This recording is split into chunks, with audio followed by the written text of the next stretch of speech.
आज हम लोग चर्चा करेंगे हेल्थ केयर की एक और टॉपिक जीवन चक्र के अध्ययन में पोषण।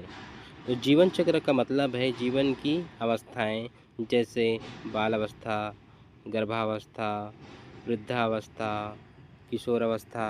तो इन अवस्थाओं में हमारे अपने स्वास्थ्य को बनाए रखने में हमें पोषण की आवश्यकता होती है। ऐसे तो सभी अवस्थाओं में पोषण की सभी पोषक तत्वों की आवश्यकताएं होती है, लेकिन कभी कभी कुछ अवस्थाएं ऐसे हैं जिसमें विशेष तत्व जो होते हैं उसकी आवश्यकताएं होती है। तो उन अवस्थाओं के अध्ययन से पहले हमको सबसे पहले समझना पड़ेगा कि पोषण क्या है। सबसे पहले देखते हैं पोषण होता क्या है। तो पोषण वह प्रक्रिया है जिसके द्वारा हमारा शरीर भोजन को पचाकर आवश्यक तत्वों को अवशोषण कर वृद्धि और विकास और मरम्मत करता है।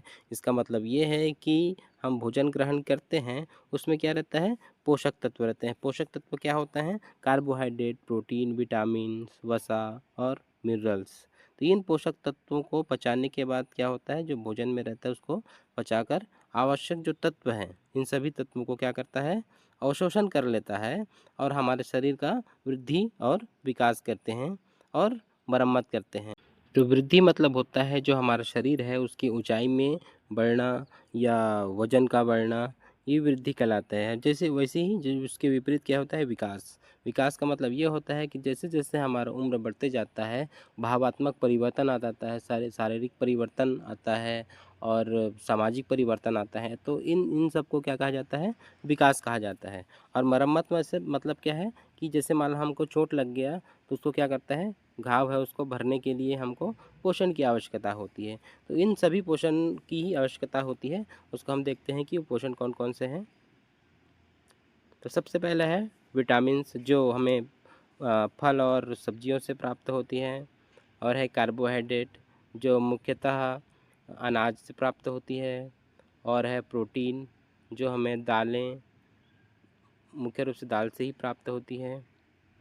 और है खनिज लवण। खनिज लवण मतलब sodium, potassium, magnesium, iron, calcium.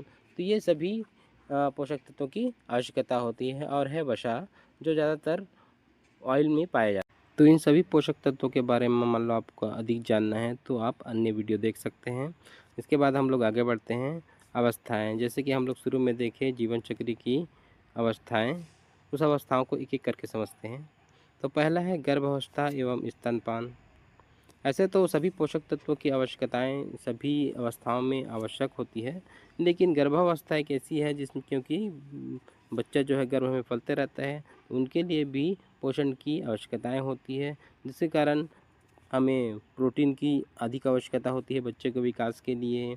और विटामिन सी की आवश्यकताएं होती है बच्चों के बाल विकास के लिए, त्वचा के विकास के लिए। और आयरन और फॉलिक एसिड की आवश्यकता होती है ताकि उसका हड्डी का विकास अच्छे से हो सके, मस्तिष्क का विकास अच्छे से हो सके। और ओमेगा 3 की आवश्यकता होती है खास करके मस्तिष्क के विकास के लिए।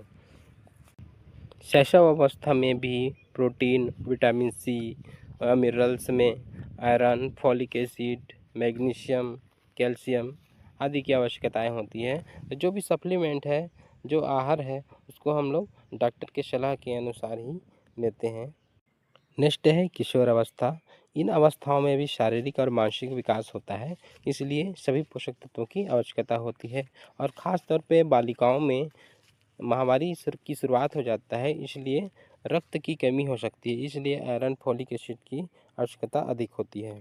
अगला है वयस्क अवस्था। वयस्क अवस्था मतलब 18 साल से ऊपर।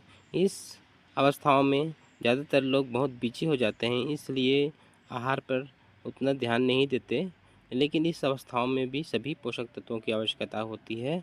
और ज़्यादातर हमें जो गैर फूड है, जो बाहर के खाना है, उन सभी चीज़ों से बचना चाहिए और सभी पूरक आहार ग्रहण करना चाहिए। और अगला है वृद्धावस्था।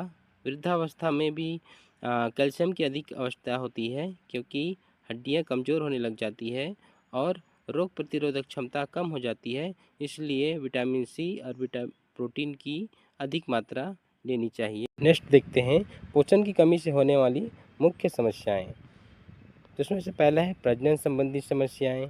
अगर पोषण की कमी हो जाता है तो बच्चे के गर्भधारण की समस्याएं हो सकती है, बच्चे के वृद्धि और विकास कम हो सकती है और माँ भी कमज़ोर हो सकती है। अगला है कुपोषण। कुपोषण जो है प्रोटीन की कमी और कार्बोहाइड्रेट की कमी से होता है। ये दो प्रकार से होते हैं, क्वाशियोरकर और मरासमस। और इस कुपोषण के बारे में आपको ज़्यादा जानना है तो अन्य वीडियो देख सकते हैं। और अगला है रक्त की कमी। तो ज़्यादातर किशोर अवस्था की जो बालिकाएं होती है उसमें रक्त की कमी अधिक होने लग जाती है महामारी के कारण। अगला है रोग प्रतिरोधक क्षमता में कमी। रोग प्रतिरोधक क्षमता में कमी के कारण संक्रमण जल्दी लगता है, बार बार बीमार पड़ते रहते हैं या कोई बीमारी जल्दी ठीक नहीं होती। नेक्स्ट है मानसिक विकार। मानसिक विकार मतलब अधिक चिड़चिड़ापन होना या अधिक उदास रहना या टेंशन महसूस करना या एकाग्रता ना करना आदि समस्याएं हो सकती है। अब देखते हैं बहुत सारी समस्याएं जो पोषण की कमी से हो सकता है। कुछ कार्बोहाइड्रेट की कमी से है, प्रोटीन की कमी से जो है, विटामिन की कमी से समस्याएं हैं। इस चार्ट में आप देख सकते हैं और स्क्रीनशॉट लेना है तो स्क्रीनशॉट ले सकते हैं। वर्तमान की जो समस्याएं हैं जैसे ब्लड प्रेशर का बढ़ना, शुगर का बढ़ना या कैंसर, तो इन सब का कारण है गैर फूड। गैर फूड मतलब होता है बाहर का खाना। बाहर का खाना जैसे कि चाइनीज़ खाना जो होता है, चाउमीन, बर्गर, पिज़्ज़ा, इन सभी के कारण हो सकता है। और है मैदा से बने हुए चीज़। मैदा से बने चीज़ मतलब गेहूँ ही होता है मैदा, लेकिन उससे क्योंकि ऊपर की परत निकाल दिया जाता है जिसके कारण चोकर खत्म हो जाता है, वहाँ की प्रोटीन खत्म हो जाता है और बच जाता है फैटी एसिड, जिसका अधिक सेवन हमारे स्वास्थ्य को हानि पहुंचा सकती है। और है दुकान में मिलने वाला जो पैकेट बंद वाला चीज़ है, चिप्स, कुरकुरे, इन सभी का सेवन हमारे स्वास्थ्य को हानि पहुंचा सकती है।